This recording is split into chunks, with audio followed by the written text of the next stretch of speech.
and legally affirmed our Native sovereignty.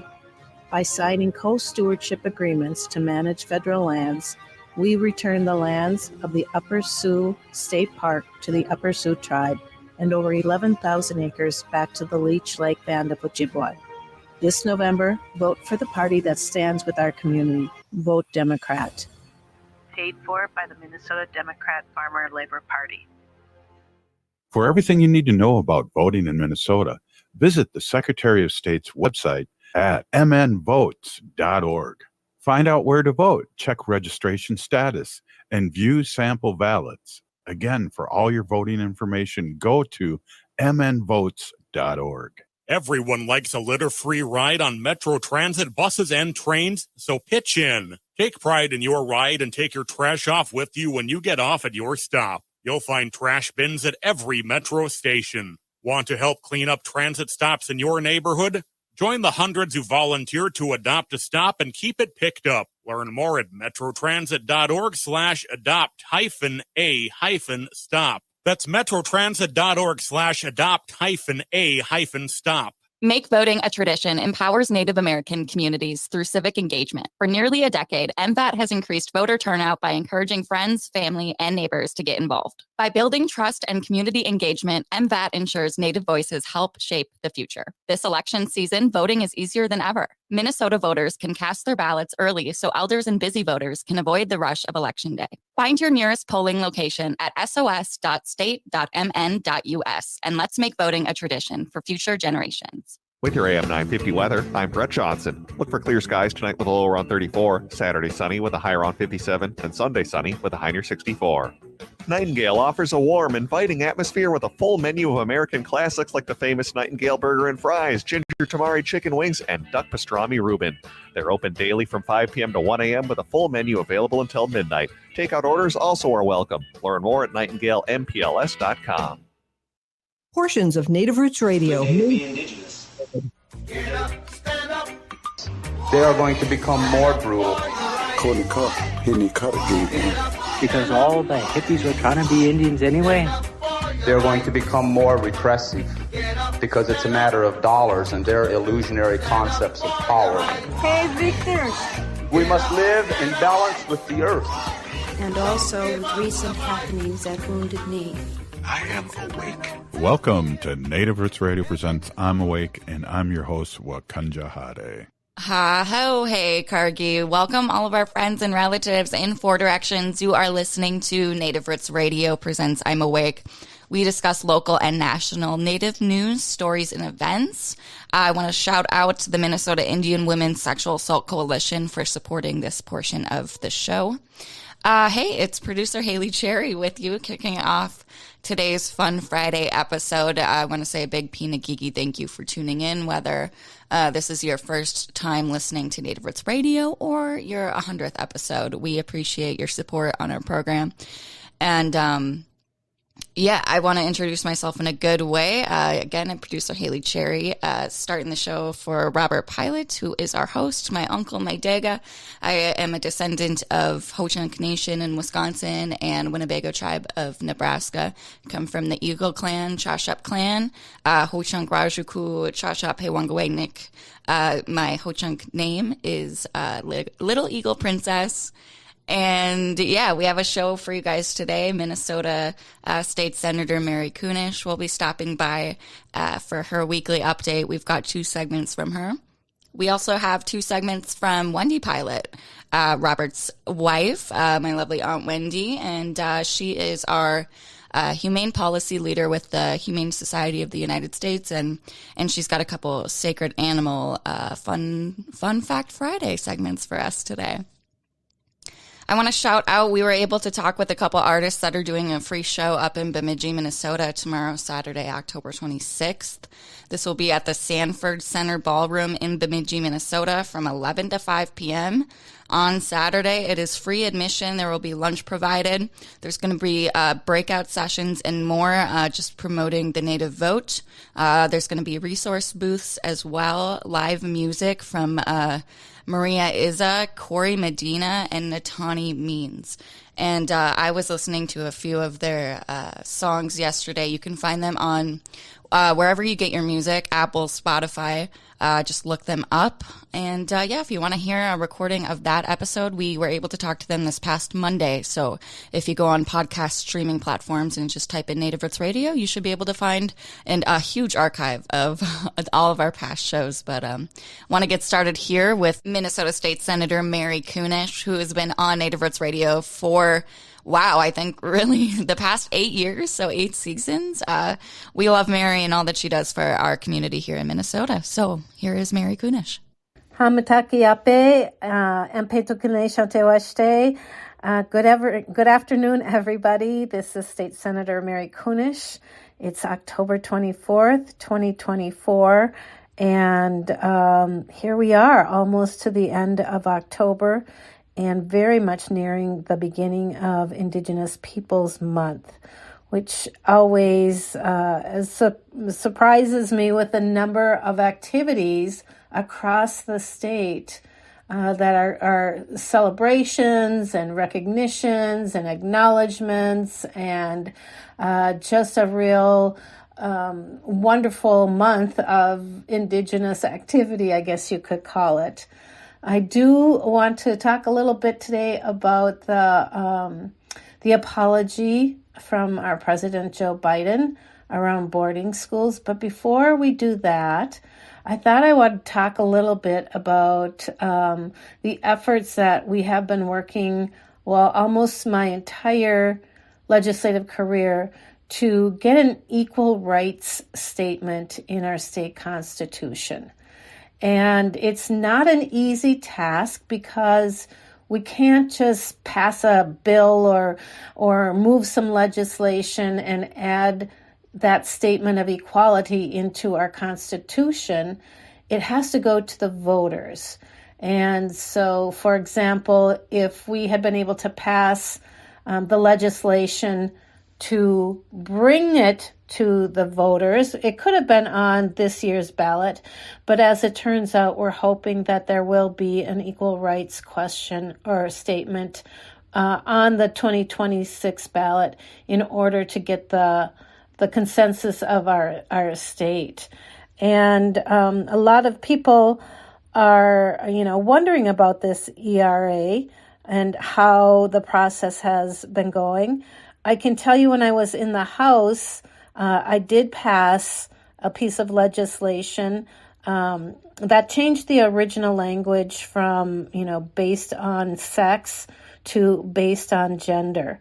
And that was not an easy task because our Republican counterparts did not like that word gender. They asked me, why did I change it from, we cannot discriminate based on sex. Why did I change it to gender? And I told them that I thought it was more inclusive, and that really gave them heart palpitations, and they felt that was too inclusive. And so we did get a few Republicans to vote on that equal rights amendment back in, I think it was 2019, but it did not get through the Senate that year. So that meant that the constitutional question would not be placed on the next ballot. Fast forward to when I was in the Senate, and I passed another version of the Equal Rights Amendment off the Senate floor. But unfortunately, the House was not quite ready to do it. They wanted to do some more work. And so we've been working on the Equal Rights Statement as best we can. And just a really great coalition of folks have really put a lot of time and energy into creating an Equal Rights Statement that is truly inclusive. The statement would read, the state shall not discriminate against a person's national origin, race, color, disability, ancestry, sex, pregnancy decisions, gender identity or expression, or sexual orientation. And I do want to thank the coalitions and the groups that have been out there, especially Gender Justice, who have been working so hard to create one of the most inclusive and intersectional equal rights amendments in the nation. It really does provide robust protections to people of color, especially. It was important that we include individuals with disability and those with identities that really intersect around multiple categories. And people will say, why do you need to list those out? And where are all the rest of them? All the rest of the different groups, like why isn't religion in there or something else, ageism in there? A lot of those are already have protections in our state government, and so this statement really is going to create that foundation that we hope is going to really last for a generation. It's been really positive across Minnesota. The polls that have been taken show that Minnesotans really do support this amendment. And with the rising influence of those that would like to suppress people that are multiracial, multi-generational, things like that, it's important that we go forward with this Equal Rights Amendment.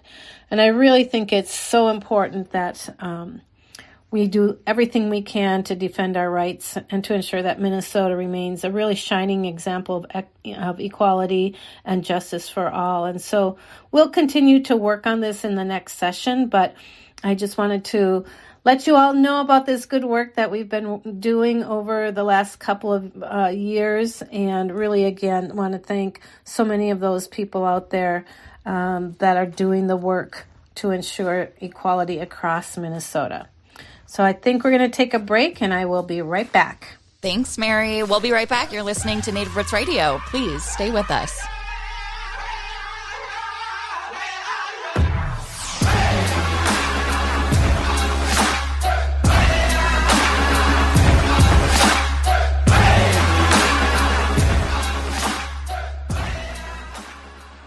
Unwanted sexting or photos, inappropriate jokes, even tickling or wrestling can feel like a violation. Catcalling, cornering, or groping, getting them drunk or high for sex, recording sexual acts without permission, hurting someone because of their sexual orientation, raping a family member, a child, a date, a friend, a stranger, purchasing a human being for sex. You make the choice every single time. Sexual violence is many things. Make a choice. Do not do it.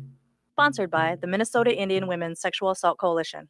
Minnesota has the only original wolf population in the continental United States. And 80% of Minnesotans believe the wolf should be protected. Howling for Wolves is asking Minnesotans to respect our true wildlife manager, the wolf. Their survival is critical to our ecosystems, our communities, and even our economy. As highly intelligent animals with strong social bonds, Minnesota wolves deserve to be protected and admired. Learn more at howlingforwolves.org. Let's live and let howl. Howl! This November, we have a clear choice for who's truly fighting for our Indigenous communities in Minnesota. Democrats created the Missing and Murdered Indigenous Women's Task Force, made college tuition free for Native scholars, and legally affirmed our Native sovereignty. By signing co-stewardship agreements to manage federal lands, we return the lands of the Upper Sioux State Park to the Upper Sioux tribe and over 11,000 acres back to the Leech Lake Band of Ojibwa. This November, vote for the party that stands with our community. Vote Democrat. Paid for by the Minnesota Democrat Farmer Labor Party. For everything you need to know about voting in Minnesota, visit the Secretary of State's website at mnvotes.org. Find out where to vote, check registration status, and view sample ballots. Again, for all your voting information, go to mnvotes.org. You're listening to Native Roots Radio. This is Spirit from Reservation Dogs. Get up and listen.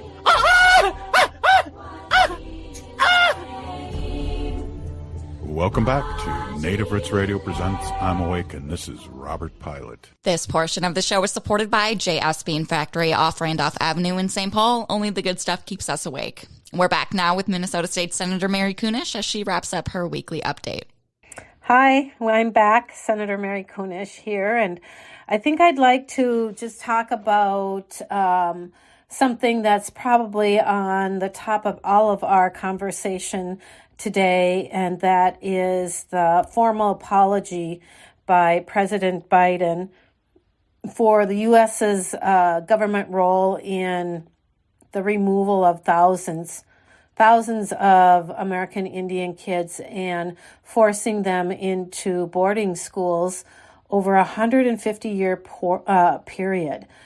Can you even imagine what it was like? And maybe many of us can, because I'm sure there's hardly a one of us out there that doesn't have somebody very close to us still, or a relative or an ancestor, a grandpa, grandma, an aunt, who attended Indian boarding schools in their lifetime, and the trauma that it caused them as the intention of stripping our Native kids, our Native communities, our Native people of their language, in their culture in a very systematic way of forced assimilation into white society. And so President Biden's apology, this is the first time that a U.S. president has ever really acknowledged or apologized for the horrible, traumatic suffering of tens of thousands of our Native kids. Most of them were forced to attend those boarding schools, and this was a generational thing. It wasn't just one generation or for 20 years here or there. As I said, this was over 150 years of forced removal from their families. And some of those families never saw their kids again. It all kind of stemmed and began back in 1819. And do you know that it lasted right up to 1969? And unfortunately, it wasn't just the U.S. government that had their hand in it, but the government also paid churches and religious groups to run more than 400 of these federal Indian boarding schools, and that was spread across 37 states. As I said, every one of us has a story to tell around this, and it could be multiple generations, multiple family members. But I remember hearing the stories growing up about my Uncle Collie, who was terribly affected by boarding schools. My grandfather's family lived out on the Standing Rock Nation, and his brothers were sent to Carlisle in Pennsylvania. They were called industrial schools because they were meant to teach these kids to be industrial. The girls learned to cook and clean and sew, and the boys were taught agriculture and different forms of menial work that they would be able to do once they left the boarding school. But my grandfather's brother, Calvin Kelly, was out there. And one thing Carlisle did is that they kept really good records. So if you have ancestors that attended Carlisle, you can go on their website and access a lot of the records. And we found a lot of records about our Uncle Collie. One of them was really interesting. It was a card, like a school reporting card. And on that card is listed a number of entries where it says running. And we assume those were the times that my Uncle Collie ran away or attempted to run away and get back to Indian country. But it honestly wasn't until he ran away, and as they're jumping trains to get west, he fell off and had a leg cut off. And after that, he was allowed back to go back to his home. And of course, the trauma that ensued after that, we can only imagine. And it was there that he met his future wife, Josephine Kelly, and many other of those kids that eventually did make it home, but oftentimes had a hard time settling back in or adjusting to their native culture. Many turned to alcohol to dampen the pain and the confusion that they felt, the shame. And I think there's still a lot of remnants of that today. But the fact that President Biden is making this apology is really quite extraordinary. As I said, nobody has done that. No president has done that before. And I do appreciate the fact that as his tenure as our national leader, that he is making this effort to recognize the horror of what ensued. And, it's important to know that even though it doesn't always feel like our federal government or our state government are doing things to address these issues, we know that Assistant Secretary of the Interior, Deb Haaland, this was very near and dear to her, as having grandparents and great-grandfather who were taken from their homes and sent to boarding school. And she instituted an investigation or a study called The Road to Healing. And she traveled all over the United States along with her Assistant Secretary for Indian Affairs, Brian Newland. They spent over a year listening to the stories of emotional, physical, and sexual abuse told by the survivors and the descendants. And she felt this very deeply and very personally. And it was perhaps through the work that she is doing that President Biden is making this formal apology. I think I read somewhere that by 1900, at least 1 in every 5 Native kid that was school age was sent to the boarding schools. And as I mentioned with my great uncle, they often went thousands of miles from their families, stripped of their names, assigned a number, and of course we've heard the horror stories of how immediately their long hair was cut. They were beaten for speaking their language or practicing any of their cultures. Many of them were operated by the Catholic Church or its affiliates. And I know that at one point there was a pretty intense investigation that found that at least, and we know there has to be more, a little over 120 priests and sisters and brothers that were supposed to be there to take care of the kids were later accused of sexually abusing those kids under their care. And most of that, occurred, unfortunately, very recently. Much of the documented abuse of more than 1,000 kids occurred in the 50s and 60s. And so this formal apology really needs to come with action, right?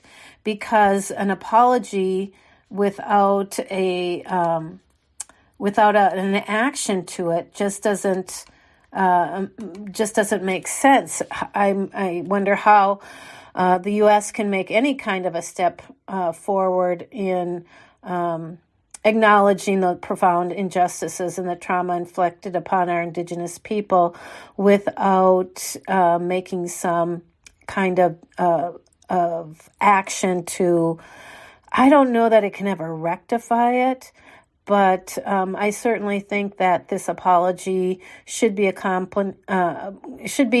brought about with meaningful actions, support for healing within our communities. Of course, we're working really hard here in Minnesota to ensure that there's the preservation of Indigenous language and cultures. And I think we're probably leading in the implementation of educational programs to promote awareness and educate people about this really awful, ugly, dark chapter in American history. And I know that there will be much work done at the federal government through the Administration for Children and Families. And I think that we will start to see some really positive changes. There's so much to do. There's so much historical trauma to work through. And I hope that as the years go forward, as the time goes forward, we're all able to work on this together. So I think my time is up. I want to thank you all for listening. Have a wonderful week, and I look forward to joining you another time. Awopila Tonka. Pinagigi Mary, thanks for coming on. Up next, we have Wendy Pilot with our Fun Fact Sacred Animals segment. You're listening to Native Roots Radio. Please stay with us. I've been driving in my Indian car to the pound of the wheels. Fossil fuel camps, like pipeline and oil drilling villages, are increasing violence against our Indigenous sisters. Temporary workers from these camps have led to a surge in sexual assaults. In North Dakota, assaults on women rose by 75% after man camps arrived during the 2000s oil boom. We must hold big oil companies accountable for this violence and demand action. By electing leaders that prioritize the health and safety of our Indigenous communities, we can fight back.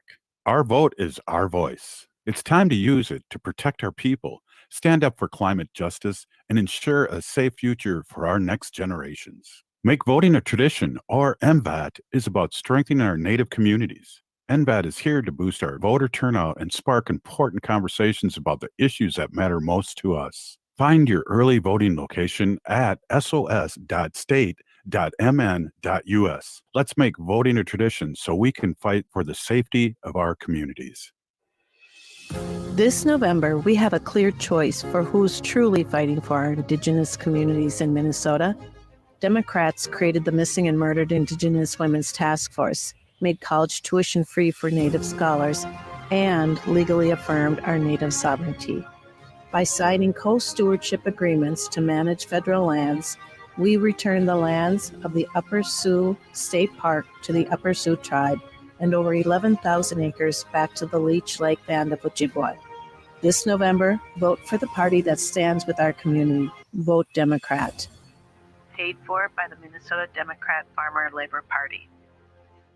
For everything you need to know about voting in Minnesota, visit the Secretary of State's website at mnvotes.org. Find out where to vote, check registration status, and view sample ballots. Again, for all your voting information, go to mnvotes.org. Every day, our people suffer at the hand of domestic and sexual violence. But you are sacred and deserve to be safe in your own home. Strong Hearts Native Helpline is here to help. Native-centered, empowerment-based, trauma-informed advocates offer safety, sovereignty, and support. Call or text 844-7NATIVE.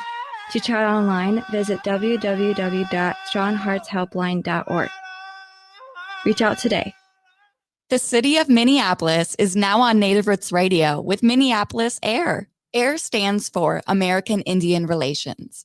Guest host Christine McDonald talks to people about important things affecting the city's Native communities. Minneapolis AIR dives into topics like public safety, public health, elections, and so much more. Tune in to Minneapolis AIR on Native Roots Radio from 5 to 6 p.m. on the second Wednesday of every month, right here on AM 950. This is AM 950, the progressive voice of Minnesota. Minnesotans age 65 plus might qualify for Health Partners Minnesota Senior Health Options. The plan includes personal support, coverage for medical, prescription drugs, and dental, plus over 30 extra benefits. Eligibility information is available at healthpartners.com/oneplan. Health Partners is a health plan that contracts with both Medicare and the Minnesota Medical Assistance Medicaid program to provide benefits of both programs to enrollees. Enrollment in Health Partners depends on contract renewal. With your AM 950 weather, I'm Brett Johnson. Look for clear skies tonight with a low around 34, Saturday sunny with a high around 57, and Sunday sunny with a high near 64. Nightingale offers a warm, inviting atmosphere with a full menu of American classics like the famous Nightingale Burger and Fries, Ginger Tamari Chicken Wings, and Duck Pastrami Reuben. They're open daily from 5 p.m. to 1 a.m. with a full menu available until midnight. Takeout orders also are welcome. Learn more at nightingalempls.com.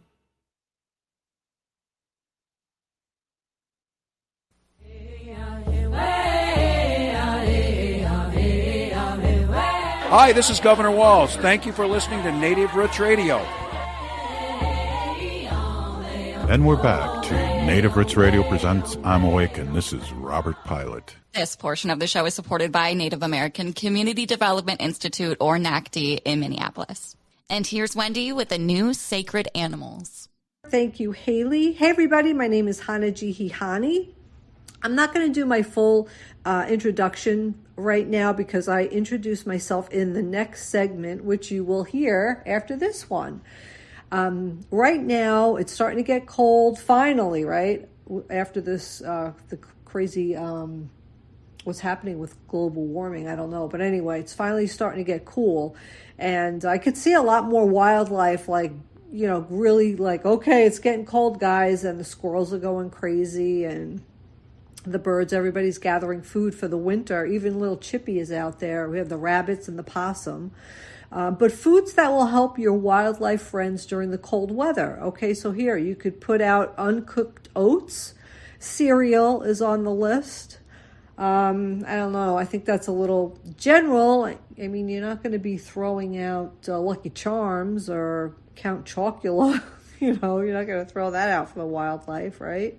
I don't know. Cooked rice, ideally brown, soaked dog kibble, wet dog food or cat food, fresh coconut in a shell. I guess that's if you live in Hawaii. I don't know. Baked potatoes, suet blocks, and the bird cage. I just started doing that last year. They really like that. Raw peanuts, walnuts, and other kind of nuts, raw sunflower seeds, wild bird seed. Bread is better than nothing at all, but it is very low in nutritional value, but it will at least fill them up and they won't, starve to death. So I had a few questions. The next time I come on and I'm live with Robert and Haley, I have questions that they could answer. But right now, excuse me, let's talk about some memes that I found, and they're really cute. Some of them are funny. Here's two dogs. They're two real dogs in a picture, and they have a sign in front of them, and the sign says, "Stop putting doorbells in commercials." I wish that they would stop doing it in commercials. And TV shows. Anytime there's a knock at the door or a doorbell, not so much a doorbell because she doesn't even know that sound, but the knocking gets her every time. So, yeah. Anyway, so here's a meme, and these are cartoons, of course, and it's two dogs, and they're on a stage. They're sitting in sofas, and it's an interview with an audience, and they have microphones and everything. And the one dog is saying to the other dog, the interviewer is saying, "Our guest is here to discuss his heartbreaking memoir about his human being gone for 20 minutes. And the book is called An Eternity, a Memoir." I know, it's sad, right? Dogs don't like to be left alone. They really are stuck to us. Let me see what this is. I have a couple of other things. Here's a story. I think you could just look it up. I don't want to read the whole thing, or maybe I should. It's really kind of darling. Okay, I'm going to read this. This is from Labrador Forums, and this was on Facebook. And it says, "Walk with me. Don't just walk me." And there's a picture of a woman and her dog walking in the park. So let me just take a sip of water. I'm going to read this to you. Okay, from Labrador Forums. Okay, "Walk with me. Don't just walk me. Slow down and see the world as I do. I know you've got things to do, places to be, but out here, with the ground beneath our feet and the sky above us, there is a whole world worth noticing. The autumn chill is in the air today, crisp and full of new smells. It's different from yesterday and different from the day before. Every day is new. The leaves crunch under my paws, and I stop to breathe in the rich, earthy scent of them. You too, it might just be a pile of leaves. To you, it might just be a pile of leaves, but to me, it's a story, one I can't help but dive into nose first. There's a squirrel somewhere nearby. I could sense it, darting up a tree, its tiny heart beating fast. And the wind carries whispers of things far away, a family cooking dinner, a trace of a cat that passed by early this morning, and the faint perfume of flowers holding on to their last bit of summer. It's all here, whirling around us, if you just take time to notice. You tug on the leash, eager to move on, and I can tell you're thinking about something far away from here. But when we walk, truly walk, you and I can be in this moment together. Feel the cool air brush against your skin. Let it wake you up. Notice how the sun filters through the branches, casting shadows and dance on the pavement. Hear the crunch of the leaves beneath our step, like a secret rhythm just for us. To you, it might be just another walk, a daily routine to check off the list. But for me, every step is an adventure. Each scent is a clue, each sound a piece of a puzzle. When you walk with me, really walk with me, you'll see it too. The world is bigger than what we're rushing towards. It's right here, in the small moments, in the quiet spaces between your thoughts. So slow down, breathe. Let the chill fill your lungs and the colors fill your eyes. Walk with me. Don't just walk me. See the world as I do, if only for a little while. It's all waiting for you, just beneath the surface. And that's by Natalie P. P like Peter. She didn't say. And there's a picture. It says the picture is created by AI, and a woman walking through the park in the sunlight with her dog. It's really kind of beautiful. Anyway, I love that story. Here is a meme of a dog walking his human, and the dog is talking to another dog, and it says, "He's great around dogs, but unpredictable and snappy around other people." Yeah, I always say that, right? That there was a sign, if a dog is not friendly or vicious, the dog will have a sign on it saying "not friendly." And people are putting that on Facebook. They're putting the sign on them saying "not friendly."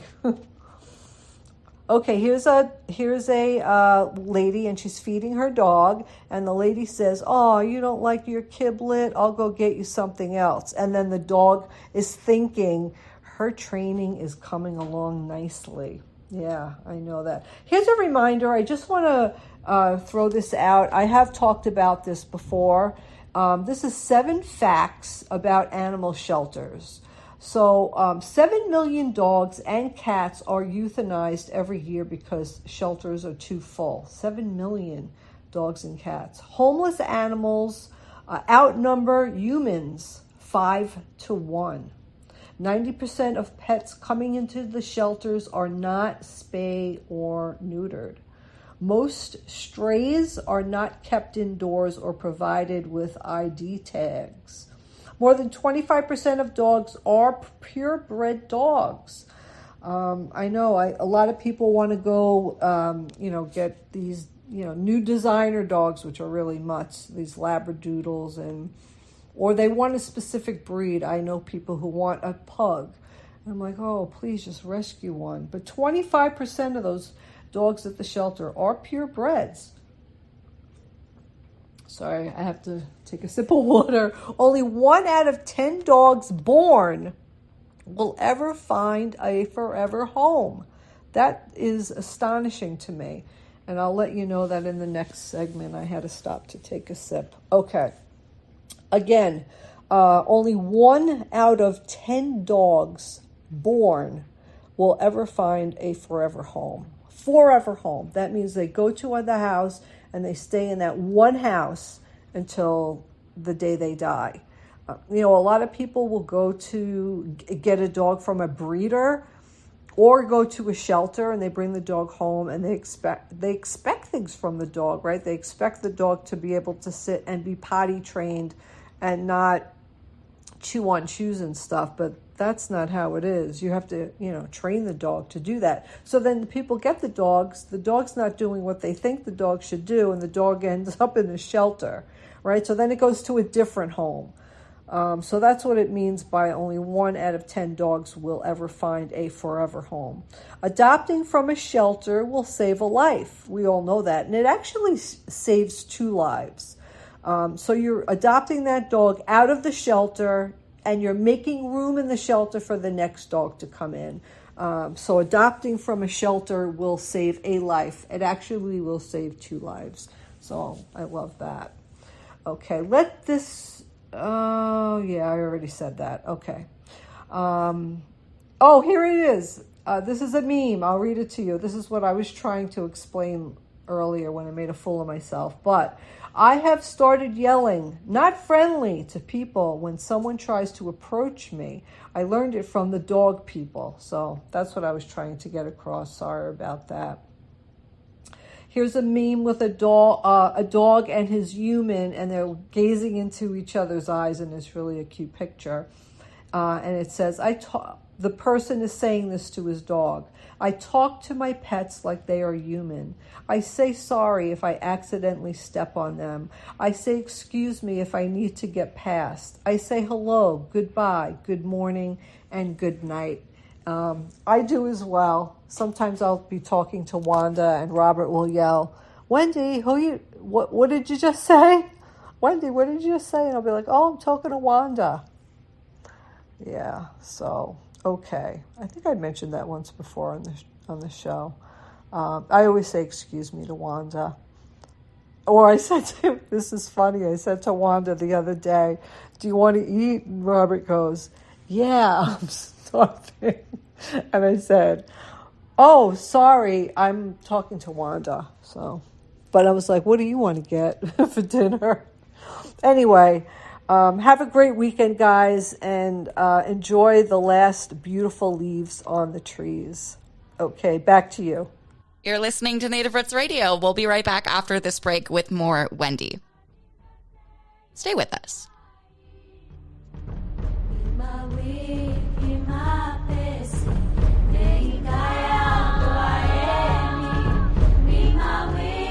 This November, we have a clear choice for who's truly fighting for our Indigenous communities in Minnesota. Democrats created the Missing and Murdered Indigenous Women's Task Force, made college tuition free for Native scholars, and legally affirmed our Native sovereignty.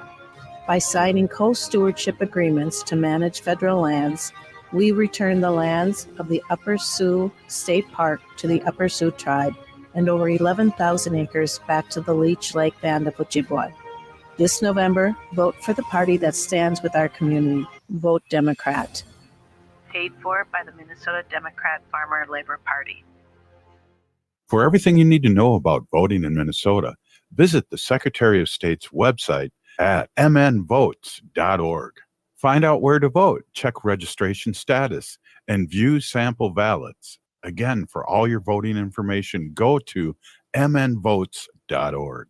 Everyone likes a litter-free ride on Metro Transit buses and trains, so pitch in. Take pride in your ride and take your trash off with you when you get off at your stop. You'll find trash bins at every Metro station. Want to help clean up transit stops in your neighborhood? Join the hundreds who volunteer to adopt a stop and keep it picked up. Learn more at metrotransit.org/adopt-a-stop. That's metrotransit.org/adopt-a-stop. The city of Minneapolis is now on Native Roots Radio with Minneapolis AIR. AIR stands for American Indian Relations. Guest host Christine McDonald talks to people about important things affecting the city's Native communities. Minneapolis AIR dives into topics like public safety, public health, elections, and so much more.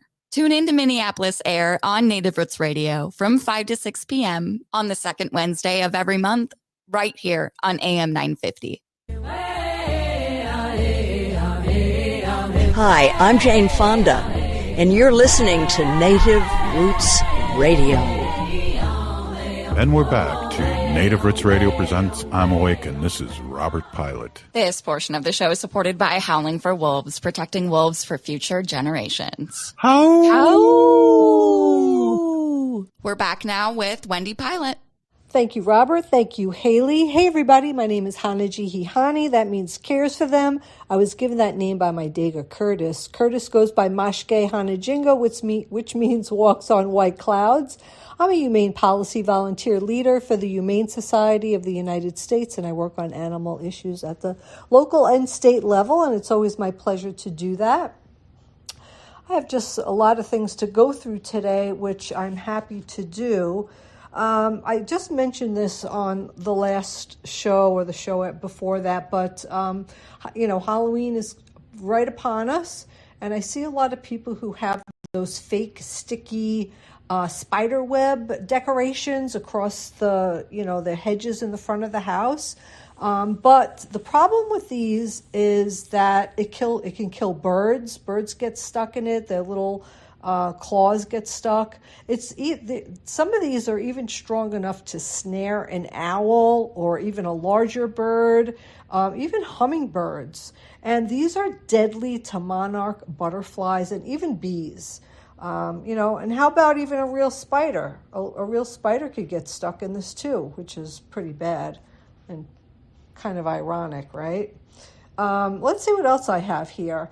Let's see. I mentioned again, I'm just going to do it really quickly. California just became the first state to restrict the use of rat poisons.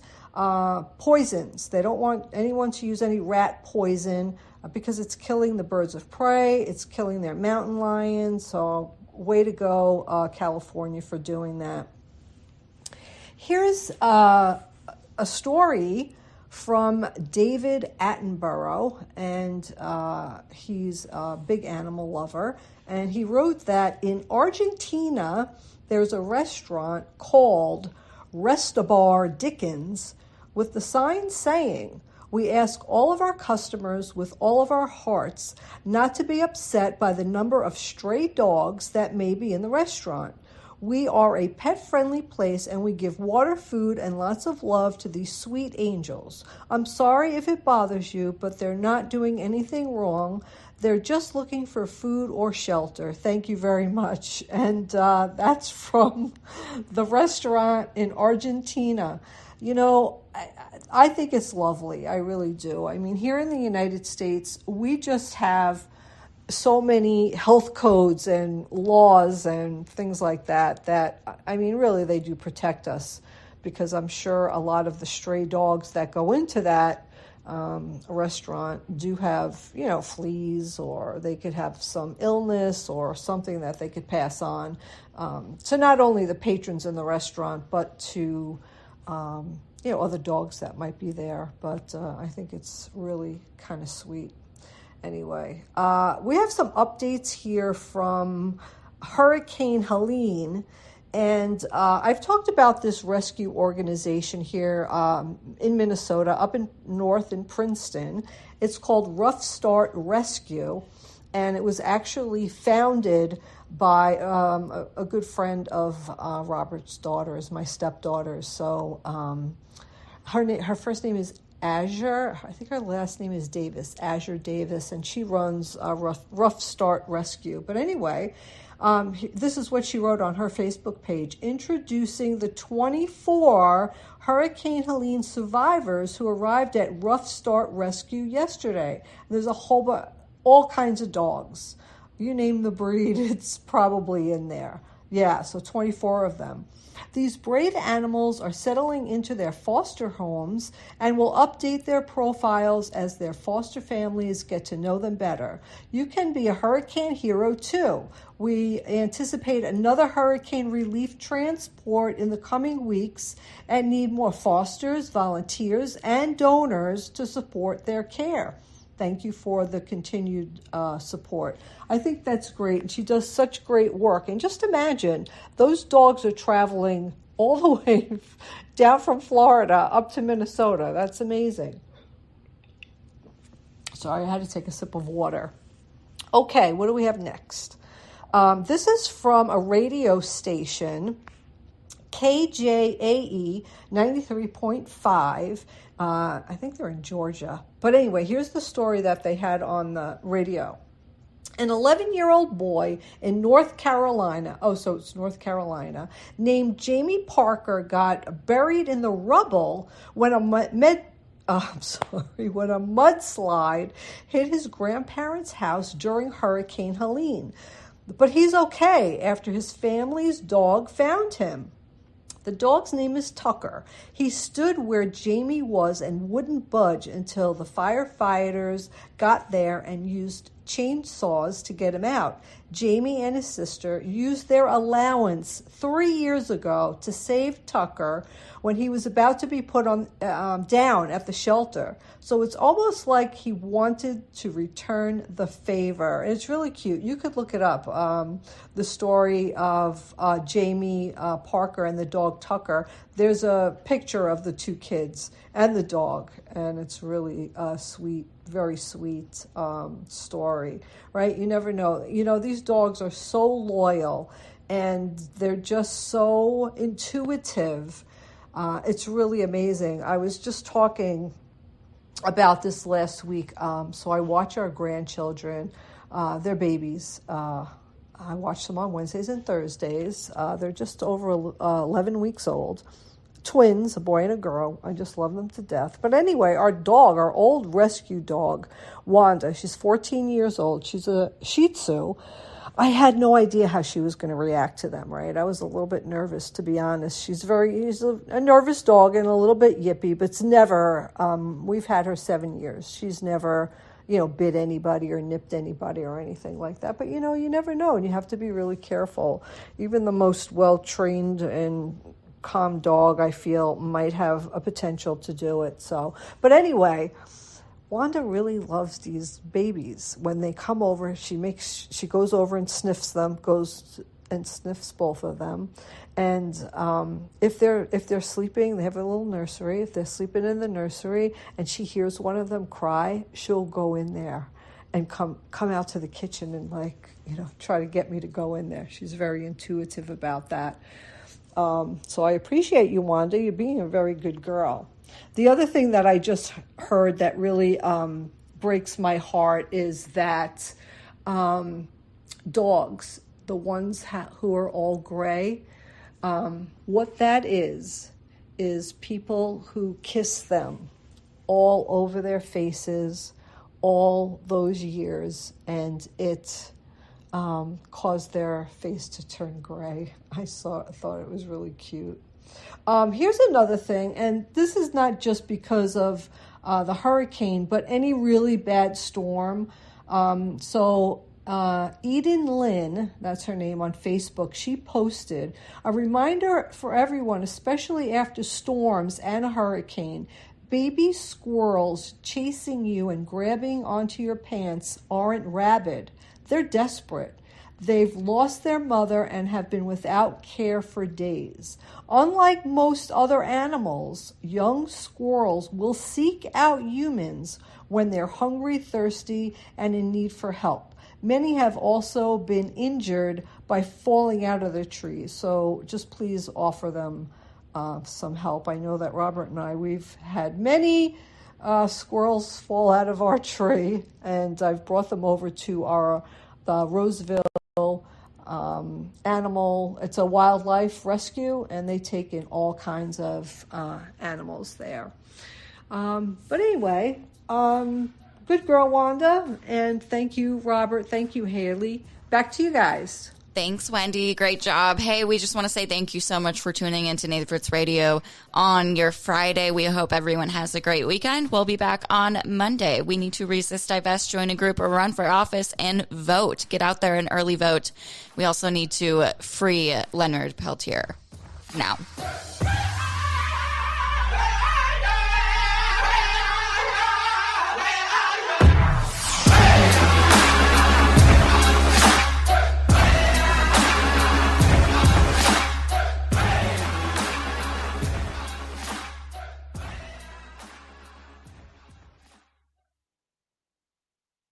Indigenous communities